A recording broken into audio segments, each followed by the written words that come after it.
আসসালামু আলাইকুম, আমি দেলোয়ার হোসেন হিরণ বলছি পেনাং, মালয়েশিয়া থেকে। আজকে বারে আমেরিকা নিয়ে সমসাময়িক বিষয় নিয়ে ভিডিও করতে বসলাম, কারণ সবসময় বরাবর আমার ভিউয়ার্সরা আমাকে বলেন যে ভাই আমি খালি নেগেটিভ কথা বলি, পজিটিভ কোনো কথা বলি না। তা যাক, বেশ কতদিন ধরে অনেক পজিটিভ নিউজ পাচ্ছি আমি। কারণ আমি আবারও বলে লই ভাই, আমি কোনো উকিল না, আমি কোনো অ্যাডভাইজার না, আমি কোনো সলিসিটার না ভাই। আমি ইমিগ্রেশনে আমার অ্যাকাউন্ট আছে ইউএসসিএসের, ওখান থেকে আমার কাছে যে কোনো কিছু যদি পরিবর্তন হয় সেই মেসেজটা আমার কাছে আছে। আবার গুগলে অ্যাকাউন্ট আছে, গুগলের মাধ্যমে যদি ইমিগ্রেশনের আমেরিকার ইউএসসিএসের যে কোনো কিছু চেঞ্জ হইলে, যে কোনো কিছু আপডেট হইলে সব কিছু আমার কাছে আছে। এই জন্য আমি অনেক কথা জানি। উকিলও যেগুলো জানে সাধারণত এইভাবেই মানুষ জানে, কেউ তার অফিসে গিয়ে পড়ে থাকে না, সবার কাছে মেসেজ আছে। যেহেতু আমার ইউএস ইমিগ্রেশনের সাথে অনেক সম্পর্ক আছে, অনেক অ্যাপ্লিকেশন, অনেক কিছু আমি নিজে ব্যক্তিগতভাবে করছি। ব্যক্তিগতভাবে লোকজনকে নিয়ে আমি উকিলের কাছে যাই, যার কারণে মনে করেন আমার কাছে অনেক সময় অনেক নিউজ আমার কাছে আমি পাই। সেইগুলো আমি ভিডিওর মাধ্যমে আমি বলার চেষ্টা করি। ভাই এখানে ভুল হইতেও পারে, আমি অস্বীকার করি না ভাই, মানুষ মাত্র ভুল। সেইটা নিয়ে আমাকে গালিগালাজ করার কোনো দরকার নেই ভাই। আপনারা বললে আপনি বলে দেন যে ভাই এই জিনিসটা আপনি ভুল বলছেন, এটা এইভাবে হবে। কারণ এখন গুগলের জমানা, সবাই আমার চেয়ে ভালো জানে ভাই। যাই হোক, তারপরেও ভাই আমার অনেক পার্সোনাল ভিউয়ার আছে যারা সবসময় আমাকে মেসেজ করেন, আমাকে ফোনে হোয়াটসঅ্যাপে মেসেজ করে বলেন যে ভাই আমেরিকান ইমিগ্রেশন সম্বন্ধে আপডেট আমাদের কিছু জানেন। আচ্ছা, তাদের জন্য এই ভিডিওটা করা। যাই হোক, সবচেয়ে বড় নিউজ হলো, ব্যাড নিউজ তো গত বছর ধরে গেল 2025-এ সবই ব্যাড নিউজ। ইমিগ্রান্ট ভিসা বন্ধ হয়ে গেল, ট্যুরিস্ট ভিসা চালু করছে, বন্ড সিস্টেম চালু করছে গত 24 তারিখে।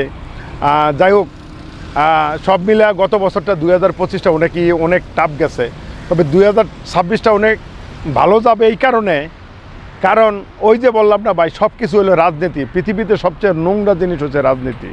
কারণ এই আমেরিকার ইমিগ্রেশন নিয়েও বা আমেরিকার যে রাজনৈতিক দল আছে এরাও রাজনীতি করতেছে, এরা গেম খেলতেছে। যেহেতু 2026-এর নভেম্বরে আবার মিড টার্ম নির্বাচন, এখন আবার ভোট লাগবে, যার কারণে এখন কিন্তু সুর আস্তে আস্তে নমনীয় হচ্ছে এবং ইনশাল্লাহ নমনীয় হবে। এবং এটাও আমি চাই, কারণ আমিও একজন ইমিগ্রান্ট। আমি এই জন্য বরাবর আমি ইমিগ্রান্টদের পক্ষে কাজ করি, আর বিভিন্ন সময় বিভিন্ন জায়গায় গিয়ে আমি এইগুলো কালেক্ট করার চেষ্টা করি। যাই হোক, 2026 সালটা আমাদের জন্য অনেক ভালো খবর হবে। শুরুর খবরটাই বলি। শুরুর খবরটা ওই যে 75টা দেশের ইমিগ্রান্ট ভিসা বন্ধ হয়ে গেছে, যার মধ্যে বাংলাদেশেরটাও পড়ছে। সেই বাংলাদেশেরটা পড়ছে পরে গত মাসে, গত জানুয়ারি মাসে আমেরিকায় 75 জন কংগ্রেসম্যান আমেরিকান ইউএসসিএসে চিঠি দিছে যে এটা কী কারণে অবৈধ হবে না, কী কারণে এটা বৈধ হবে না। কারণ সরকারি পাবলিক চার্জ নেওয়া এটা তো ওই দেশের নাগরিক অধিকার। হ্যাঁ, তবে কেউ যদি দরকার না সেও যদি নেয়, সেইটা হলো গিয়ে আইনের ব্যত্যয় হয়েছে, তার পানিশমেন্ট হওয়া উচিত, তারটা বাতিল করে দেওয়া উচিত। তার জন্য সমস্ত একটা জাতি, একটা দেশ তো তার জন্য শাস্তি পাইতে পারে না। আমিও এটার সাথে একমত ভাই, কারণ সবাই তো আর পাবলিক চার্জ নেয় না। বাংলাদেশের ইমিগ্রান্ট ভিসা বন্ধ করে দিচ্ছে কে হয়েছে? পাবলিক চার্জের জন্য। যাই হোক, সেই পাবলিক চার্জটা নিয়ে ওরা কী জন্য এটা অবৈধ হবে না সেটা নিয়ে লেখছে। আবার এর মাঝখানে আবার আরেকটা নতুন করে আইন ইউএসসিএ চালু করার চেষ্টা করতেছে, হয়তো অচিরে এই জিনিসটা চালু হয়ে যাবে। মানে এতদিন তো ট্যুরিস্ট ভিসা একটা বন্ড সিস্টেম ছিল, এখন ইমিগ্রান্ট ভিসায়ও বন্ড সিস্টেম করবে। কিন্তু আমার মাথায় ধরে না ভাই, এই বন্ডটা কিভাবে করবে। কারণ ওরা বলছে বন্ডটা হবে মিনিমাম $8,100 থেকে অ্যাবভ, ডিপেন্ড করবে ইমিগ্রেশন অফিসারের উপরে। এবং এর জন্য একটা ফর্ম যে I-945, এটা অলরেডি ওরা প্রস্তুত করে ফেলাইছে। ওটার ইনস্ট্রাকশন কিভাবে ফিল আপ করতে হবে সব কিছু বলা আছে। মানে এটা শুধু এইটাই বলতেছে, সবার কাছে আলোচনা শুনতেছি, লয়ার, অনেক অ্যাডভাইজার যারা এই আমেরিকান ইমিগ্রেশন নিয়ে কাজ করেন তাদের কাছে শুনতেছি যে একই কথা, যে এটা নাকি এটা প্রসেসিং চলতেছে। এটা ইমিগ্রেন্ট ভিসা ইস্যুর পরে ইন্টারভিউ, মনে করেন ইমিগ্রেন্ট ভিসার আপনি ইন্টারভিউতে গেলেন, সব কিছু ঠিক আছে, আপনার স্পন্সর সব কিছু ঠিক আছে, আপনার কাগজপত্র, birth certificate, everything is happy. লাস্টে এখন যদি অফিসার মনে করে যে আপনাকে একটা বন্ড দিতে হবে, তাহলে মিনিমাম একটা বন্ড আপনাকে দিয়ে যেতে হবে। এবং সেই বন্ডটা হবে $8,100 থেকে অ্যাবভ। সর্বোচ্চ কত হবে তার সেটা এখনও বলে নাই। এটা নির্ভর করবে আপনার যেই অফিসার আপনার ভিসার ইন্টারভিউ নেবে সেই অফিসারের উপরে।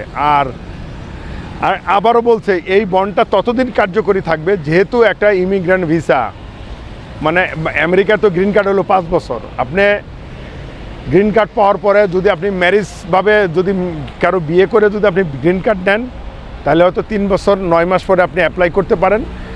ইসের জন্য, সিটিজেনশিপের জন্য।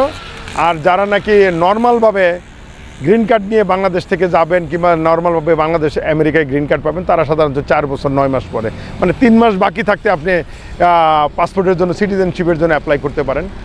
ওই সিটিজেনশিপ যখন আপনার অ্যাপ্রুভ হয়ে যাবে তখন আপনি সেই বন্ডের টাকাটা ফেরত পাবেন। ভাই এইটা একটা বুঝি না, আমার মাথায়ও ধরে না ভাই। এইটা নিয়ে আর বেশি কিছু বলতে চাই না, কারণ বলতে গেলে কোন কথাতে কোন বিপদে পড়ে যাবো আমি নিজেও জানি না।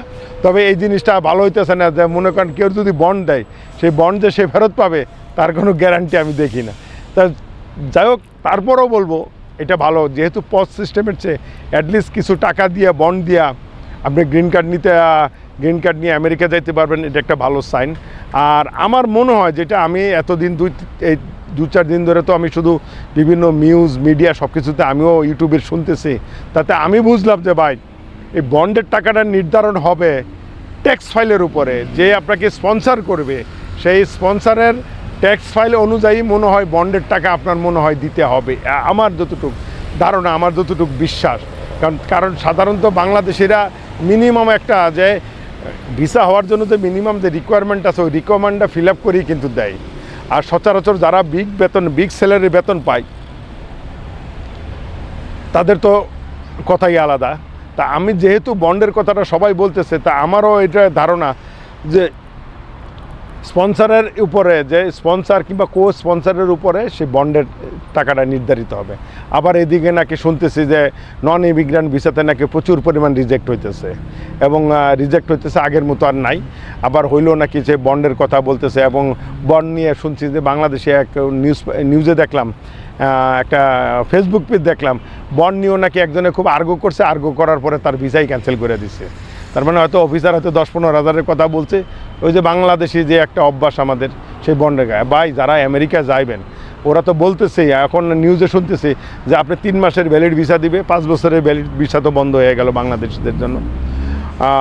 ওই 3 মাসের ভ্যালিড ভিসা দিবে, সিঙ্গেল এন্ট্রি ভিসা দিবে, 3 মাসের ভিতরে আমেরিকা যাইতে হবে। 3 মাসের ভিতরে যদি আপনি চলে আসেন, 3 মাস যাওয়ার পরে আপনাকে কত দিন দিবে, 3 মাস দেয় না 6 মাস দেয়, সেটাও এখনও বুঝতেছি না ভাই। মানে সব কিছুর ভিতরে একটা কনফিউশন আছে।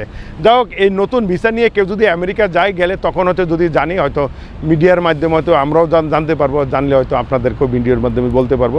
তবে একটা বলি যে এটা একটা বিশাল সুখবর যে ইমিগ্রান্ট ভিসা ও বন্ড সিস্টেম আসতেছে। তার মানে আমরা যারা দীর্ঘ প্রতীক্ষায় বসেছিলাম, যেমন আমার শালা, আমার শালি, এরা বসে রয়েছে, আমার ভাই বোন বসে রয়েছে, কবে তাদের ইমিগ্রান্ট ভিসার লাইন আসবে, সিরিয়াল আসবে, তারা আমেরিকা যাবে। কারণ তাদের রাস্তা, তারা তো মোটাই মানে টোটালি হতাশ হয়ে গেছিলো যে টোটাল ইমিগ্রেশন সিস্টেম বন্ধ হয়ে গেছে। কারণ যদিও আমি মনে করছি যে আমেরিকার ইমিগ্রেশন সিস্টেম বন্ধ করাটা এত ইজি না যেভাবে বলছে। যাই হোক, সবই হলো রাজনৈতিক ধান্দাবাজি, পলিটিক্স ভাই। হয়তো এর থেকেও একটা উত্তরণ হবে আইজো কাইলো, না রাতের পরে দিন হবে, দিনের আলো ফুটবে। তা সবাই সেই পর্যন্ত ভালো থাকবেন, সুস্থ থাকবেন। আর এই গুড নিউজ নিয়ে আশা করি যে নতুন 2026 সালে আরও আমেরিকা নিয়ে আরও অনেক গুড নিউজ পাবেন। কারণ ওই যে বললাম না, মিড টার্ম নির্বাচন সামনে, আরও অনেক কিছু চেঞ্জ হবে, অনেক কিছু পরিবর্তন শুনতে পারবেন। তা আরও ভালো কিছু গুড নিউজ দেওয়ার চেষ্টা করব। যখনই যেই নিউজটা পাই, যেই দেশেই থাকি ওই দেশ থেকেই আপনাদেরকে দেওয়ার চেষ্টা করব। টিল দেন, আল্লাহ হাফেজ।